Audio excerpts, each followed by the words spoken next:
में आपने तशरीफ़ लाया और हमारी बात सुनने के लिए तशरीफ़ लाया आपने।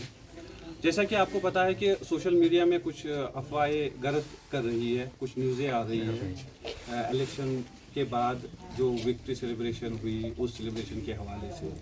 यहाँ पर जैसा हम सबको पता है कि इलेक्शन का जो यहाँ पर कुलगाम में हुआ अच्छे तरीके से हुआ, कैंपेनिंग भी अच्छे तरीके से हुई। सभी पार्टियों ने अपने वर्कर्स जितने भी उनके थे या जितने भी उनके वोटर्स से सिंपथाइजर्स थे, कोशिश की कि उनके जज्बात को कंट्रोल में रखा जाए और अच्छे तरीके से एक अच्छे माहौल में एडमिनिस्ट्रेशन ने भी उसमें ताउन किया। और एडमिनिस्ट्रेशन को ये हम मुबारकबाद देना चाहते हैं कि उनकी कोशिशों की वजह से और लोगों की कोशिशों की वजह से अच्छे तरीके से इख्तिताम पजीर हुई।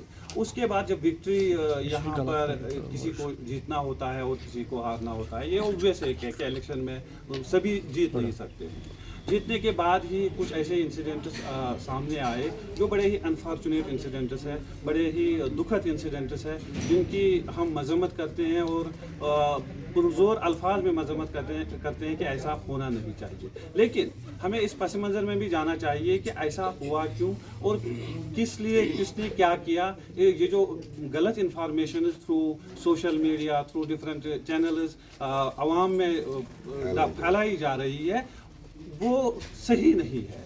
उससे प्रोवोकेशन होती है और वो जो प्रोवोकेशन है वो ना हमारे लिए सही है और ना हमारे यहाँ पर लोगों के लिए सही है। हम इसी समाज में रहते हैं और इस समाज का एक हिस्सा है, आज तक भी इसी समाज में रहे हैं। हमारी जो खेत है एक दूसरे के साथ जुड़े हुए हैं, हम एक दूसरे के साथ कारोबार भी करते हैं, स्कूलों में भी जाते हैं, पढ़ते भी हैं। इलेक्शन का एक सिलसिला होता है, हर किसी को अपनी चॉइस होती है किसको वोट दे और किसको ना वोट दे। वो इख्तिताम पजीर हुआ, उसके बाद सेलिब्रेशन, जिस पार्टी ने जीता उसने सेलिब्रेशन भी की। लेकिन उसी रोज़ जो हमारी हरीफ पार्टी है, उस हरीफ पार्टी ने हमारे कुछ कारकुनों को अलग अलग मुकामात पर कुछ इंसिडेंट्स ऐसे हुए, वहाँ पर उनको मारा, उनको पीटा, वो ऑन रिकॉर्ड भी है।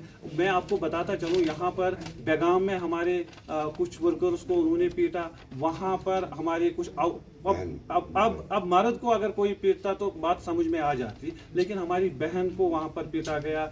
और उसके साथ साथ दूसरे इलाकों में भी ऐसे कुछ इंसिडेंट्स हुए। आपको मैं मिसाल दूँ, मोशवा में भी हमारे एजेंट्स जो थे सेलिब्रेशन के बाद वो घर जा रहे थे और कुछ गूंज आ गए और उनको पीटा और उनको जख्मी किया। फिर हमने उसकी तरफ ध्यान कुछ दिया ही नहीं। लेकिन बदकिस्मती की वजह से कल का जो इंसिडेंट हुआ, कल सुबह 10, साढ़े 10, 11 बजे के बीच में तारीगाम के छोटे बच्चे, मैं आपको फ़ोटो भी दिखाऊंगा, वो एडमिट भी हुए थे हॉस्पिटल में। तो पहले तारीगाम हॉस्पिटल में एडमिट हुए, फिर उसके बाद वहाँ पर कुछ लोगों को शिफ्ट किया गया, रेफ़र किया गया था डिस्ट्रिक्ट हॉस्पिटल में भी, वो ऑन रिकॉर्ड है। वहाँ पर भी छोटे बच्चे, टीन एजर्स, अंडर एज बच्चे, वो खुशियाँ मना रहे थे और बजरू में जो वहाँ कुछ गुंडे हैं वो घरों से निकले, उनके कसाई की दुकान है, कसाई के दुकान से निकलने के बाद हाथों में वो शार्प एजिस वेपन्स, तलवारें लेके उन बच्चों पे कूद पड़े। वो छोटे बच्चे, मैं समझता हूँ अगर बड़े बच्चे होते, अगर वो 18 साल के ऊपर होते और सेलिब्रेशन करते, कोई पटाखा डालते तो आपस में गुत्थम गुत्थी होती तो हम समझते थे कि कोई मसला नहीं। लेकिन छोटे बच्चों पे उनको इतना पीटा गया कि उनको हॉस्पिटलाइज करना पड़ा। मैं गुजारिश करता हूं एडमिनिस्ट्रेशन से कि इस वाक़े की पूरी तहकीकात होनी चाहिए।